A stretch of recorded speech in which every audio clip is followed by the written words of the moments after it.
Welcome to No Rares Required, episode 47, Rakdos or Rats. At the time of this recording, red-white Boros and black-red Rakdos are duking it out for the archetype with the highest win rate on 17 lands. To give you a broad picture, here is my draft skeleton, which is limited to 17 commons, 5 uncommons, and 1 rare. The key takeaways are 1-drops are more important than you might be used to. It feels like the average length of a game has been getting shorter and shorter these days, and Wilds of Eldraine is no exception. You want to start curving out on 1 if you can.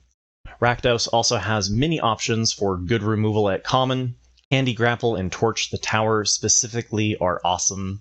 And the general plan is to play cards like Edgewall Pack and Voracious Vermin that also spawn a 1/1 rat. Then pump the whole board for lethal with cards like Twisted Sewer Witch or Immodane's Recruiter. The archetype can struggle to close against Golgari Food once they start slamming Hamlet Glutton and gaining 3 life, so try to keep your curve low. With that in mind, let's dive into the cards individually. Candy Grapple is a top-performing common in every black archetype. The fact you can bargain it to remove a creature with 5 toughness means it's relevant early and later in the game, and in Rakdos you'll have plenty of rat tokens to pay the bargain. You'll need to take this early though, since the secret is out and they are usually gone by pick 3. Torch the Tower is another top-performing common in every red archetype. You don't even have to bargain it, but having the option if they play a creature with 3 toughness is nice, and if you do, it triggers a scry. The exile isn't particularly relevant in this set, but it does play around cards like Not Dead After All, the instant for 1 black mana that brings a creature back when it dies with a wicked roll.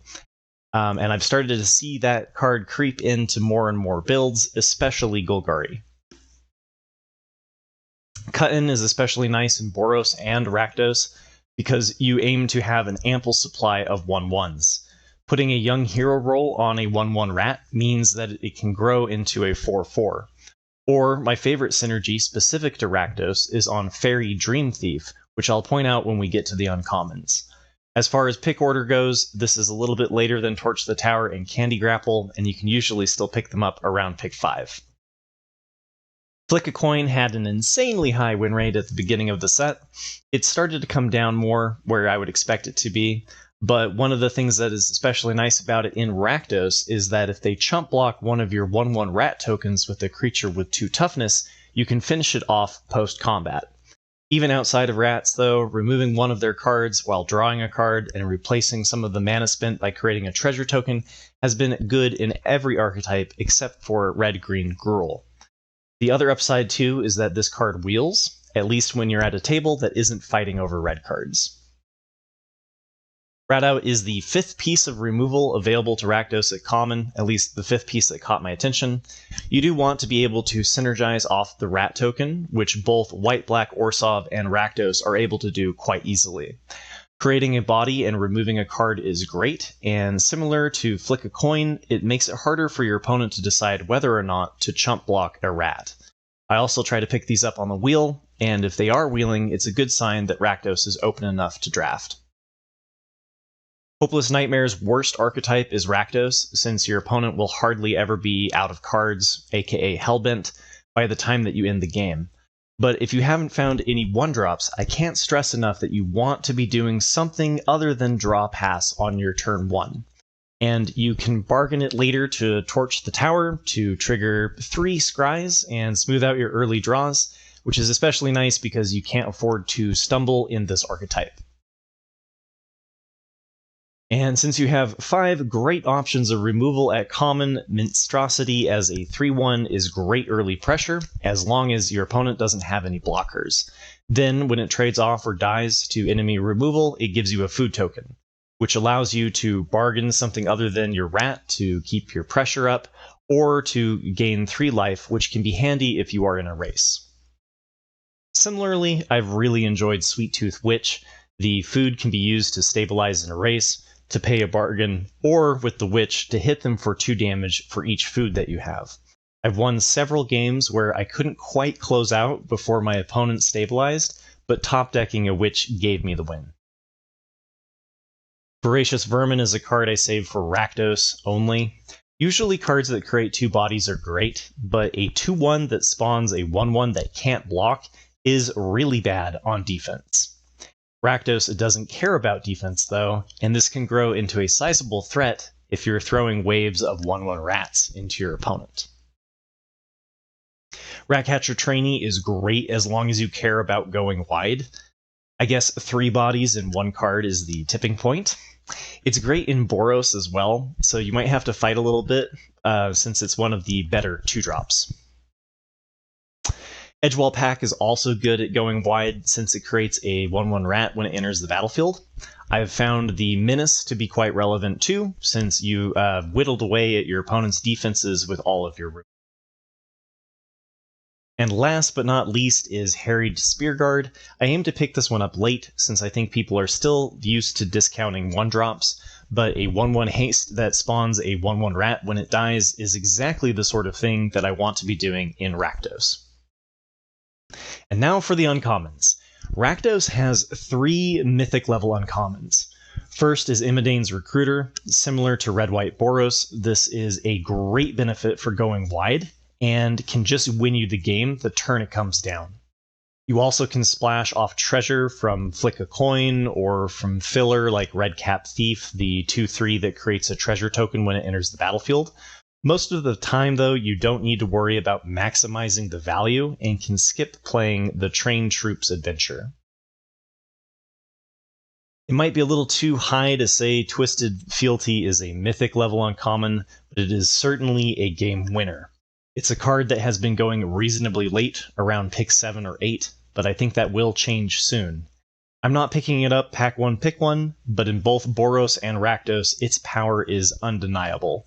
A member in my community trophied with 3 copies, so maybe it's not crazy to take pack 1 pick 1. And this one I think might get overlooked a little bit, but Gingerbread Hunter, aka Shrek, is a great inclusion in Red-Black Rakdos. I'm already picking these up pack 1 pick 1 for Golgari, but if I wind up in Rakdos by the end, it's still great to include. Worst case, it's an instant speed removal, but also a 5/5 that creates a food token if I happen to bump into some treasure. The Witch's Vanity is a top-performing black uncommon that you'll be happy to grab if you get the opportunity, and I think its best archetype is Black-Red Rakdos. It's early removal, food for bargains, stabilization, or 2 damage through Sweet Tooth Witch, and then the 3rd chapter makes one of your rats into a 2/2 that pings them for 1 when it dies. Fantastic. Twisted Sewer Witch I thought was going to be a top-performing black uncommon in every archetype. Turns out the fact that the token can't block matters, especially in archetypes like Golgari and Dimir. But if you're the beatdown, giving all your rat tokens a wicked roll is downright game-winning. I've seen this hit 5+ rats, and there isn't much you can do but pick up your cards and offer the handshake. Fairy Dream Thief is amazing if you can put a young hero roll on it, something that Red is very good at doing. And in Rakdos, an evasive flyer that starts the pressure from turn 1 is something that I want to be doing.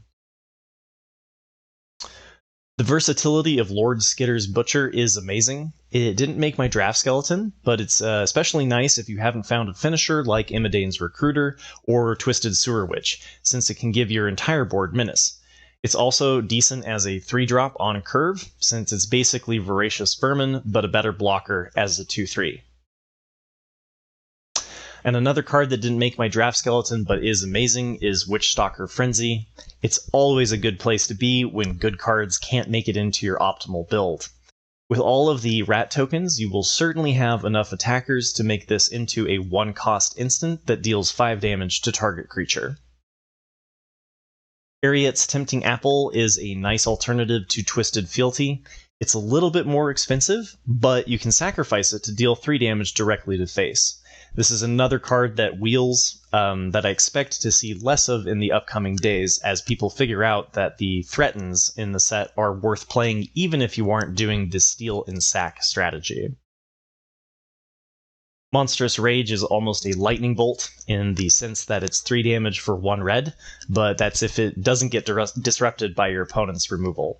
And it creates a monster roll, so you might even get extra damage in for a couple of turns. Totentans didn't quite make my draft skeleton, even though it's the signpost card for the archetype.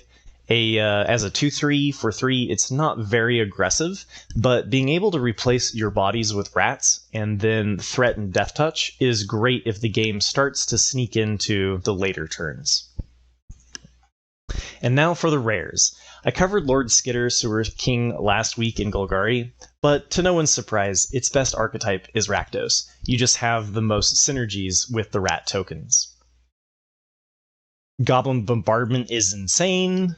Not as insane as it was when damage could go on the stack, but still insane.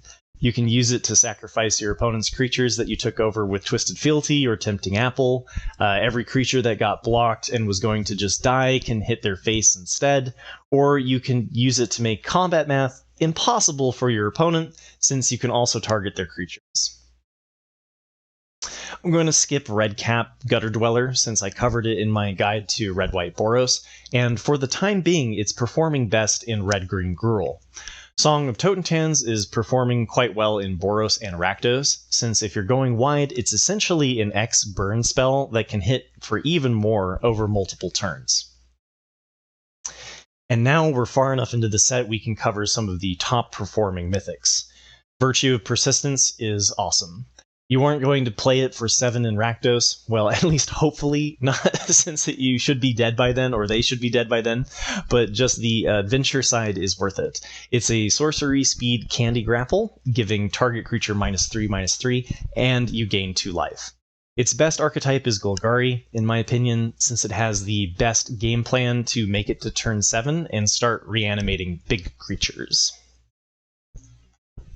Realm Scorcher Hellkite I'll cover again when I cover Blue-Red Izzet, since it fits amazingly well when you have great bargain targets like Hatching Plans. But a 4/6 haste flyer that can sacrifice a rat to ping 2 damage to any target when it enters the battlefield, and then ping for more on following turns, is great in any red archetype. That is, if the game makes it to turn 6. And at some point, I've got to mention the one planeswalker in the set, Ashiok Wicked Manipulator. She can create 2 bodies by downticking for 2, then her uptick lets you dig through your library by looking at the top 2 cards, exiling one of them, which grows the 2 nightmares you created on the downtick, and the other goes into your hand. She also has a passive ability to use your library instead of life to pay for spells. I can't think of any off the top of my head in this set, but you know it will happen in Constructed. I think her best archetype is Dimir, where you can dig to additional removal to control your opponent, but let's be honest, you're going to play her if you can. If you played in the Arena Open last weekend, I hope you had better luck than me. Please come brag in my Discord, or we can lament together over how the Enchanting Tales increased the pack variance for Sealed. Also, remember to hit like and subscribe for more Magic the Gathering content. I'll be back in 1 week to cover another archetype, so if you have one you want me to cover, let me know in the comments below. I've got my eyes on blue. Thank you all for the support, and I'll see you next week.